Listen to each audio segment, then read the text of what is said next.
Hello everyone. आइए देखते हैं कि जब हम आर स्टूडियो में सी सैम पैकेज को रन करेंगे तो हमें आउटपुट में क्या क्या मिलेगा। मैं एक बार दोबारा से क्विकली बताऊं। हमें सबसे पहले एक मॉडल डिफाइन करना है लवान सिंटैक्स से। डाटा फाइल हमारे पास होगी, जो भी फाइल है आपके पास कोई भी इंपोर्ट कर सकते हैं हम। Text file, Excel file, CSV file, Stata की या SPSS की फाइल। उससे हम रन करेंगे सी सैम। इसको सेव कर लेंगे। जो भी जिसमें भी सेव करेंगे उस चीज़ को आगे हम यूज़ करेंगे। तो ये हमारे पास कुछ कमांड्स हैं, तो एक एक को देख लेते हैं। तो सबसे पहले हमारा ये 5 में मैंने सारे आउटपुट को डिवाइड किया है। पहला आउटपुट में हम वेरीफाई करेंगे एडमिसिबिलिटी के बारे में, एडमिसिबल है या नहीं, कुछ इश्यूज जो आते हैं 5 कॉमन। सेकंड मेजरमेंट मॉडल, जिसके अंदर हमारा convergent validity, discriminant validity, structural, वो सारे पार्ट आ जाएंगे इसमें। बूटस्ट्रैपिंग में इन सब का हम अलग से चेक करते हैं पी वैल्यू के बेस पे, क्या वो सिग्निफिकेंट है या नहीं है। Model fitness, CFI, GFI, NFI, RMSE, ये सारे आएंगे और उनके टेस्ट भी होंगे। और हायर स्टैटिस्टिक्स में आपके हमारे माइकॉम, multi group analysis, IPMA, predictivity, वो सब आ जाते हैं। एक एक करके देखते हैं। वेरीफाई एडमिसिबिलिटी, ये 5 चीज़ें कमांड है इसकी। वेरीफाई रिजल्ट, यानी रिजल्ट मैं लिखूंगा CSAM कमांड से, और जो भी आएगा, जैसे मैंने रिजल्ट में सेव कर दिया उसको मैं वेरीफाई रिजल्ट लिखूंगा तो ये 5 चीज़ें देगा। जैसे कन्वर्जेंस हुई या नहीं हुई, all absolute standardise estimate less than 1 है या नहीं, ये हेवर्ड्स कोड केस के बारे में बताता है। Correct VCB is positive semi definite, इसी तरह model implied indicator VCB is positive semi definite, ये है या नहीं। और ऑल रिलायबिलिटी एस्टिमेट्स 1 से कम हो, ये 5 चीज़ें ये चेक करता है और बताएगा। अगर ये सारा ठीक है हम आगे चल सकते हैं। SS रिजल्ट, जिसके अंदर हमारा AVE, R², adjusted R², internal consistency, इसके जितने भी तरीके हैं, चाहे वो क्रॉनबैक अल्फा है, डिक्स्ट्रा का रो है, रो_1A, वो सब। डिस्क्रिमिनेंट वैलिडिटी, जिसके अंदर फॉर्मल लेकर क्राइटेरिया, STMT वगैरह। मॉडल फिट इंडिकेटर, जिसमें हमारे CFI, GFI सारे इंडिकेटर्स आ जाएंगे। इफेक्ट साइज, F² और VIF, जितने डिपेंडेंट है हर एक की VIF अलग से चेक होगी। नेक्स्ट, हम अगर बूटस्ट्रैपिंग करना है तो हम ये यूज करते हैं, ये बेस कमांड है csam.data, यहाँ पर हम डाटा का नाम देंगे फाइल का। डॉट मॉडल, जो हमारा लवान डिफाइंड मॉडल है। डॉट रीसैम्पल मेथड बूटस्ट्रैप, तो ये बूटस्ट्रैपिंग देगा किस किस की, पाथ कोफिशिएंट्स की। तो इसमें दोनों आ जाते हैं, पाथ कोफिशिएंट क्या है और पी वैल्यू भी क्या है। ये स्ट्रक्चरल जो हमारा पार्ट है वो आ गया, पाथ कोफिशिएंट हर रिलेशन के बारे में। Factor weight, factor loading.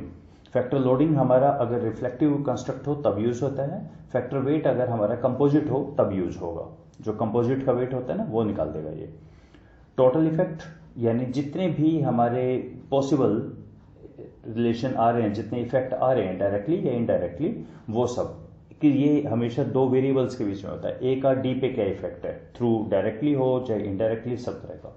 और इनडायरेक्ट का मतलब है किसी एक पर्टिकुलर मीडिएटर के थ्रू जब जाता है उसको इनडायरेक्ट बोलते हैं। तो बूटस्ट्रैपिंग में सारे सबकी पी वैल्यूज आ जाती हैं, सबको चेक कर देता है। मॉडल फिट, इसके अंदर हमारा SR, MR, DL, DML ये सारे और इनके मॉडल फिटनेस वगैरह चेक कर देते हैं। सबसे ज़्यादा एम्फेसाइज है SR, MR के ऊपर, इसके ऊपर। जैसे इस केस में अगर आप देखें तो ये वैल्यू हमारी है 0.09, होनी चाहिए थी 0.05, तो ये रिजेक्ट हो गई है, ये ठीक नहीं है, हमारा कम होना चाहिए हमारा ये, राइट। आगे चलते हैं। Next, higher statistics, multi group analysis, जिसके अंदर है हमारा माइकॉम, ये तो अजम्पशन है, और मल्टी ग्रुप एनालिसिस।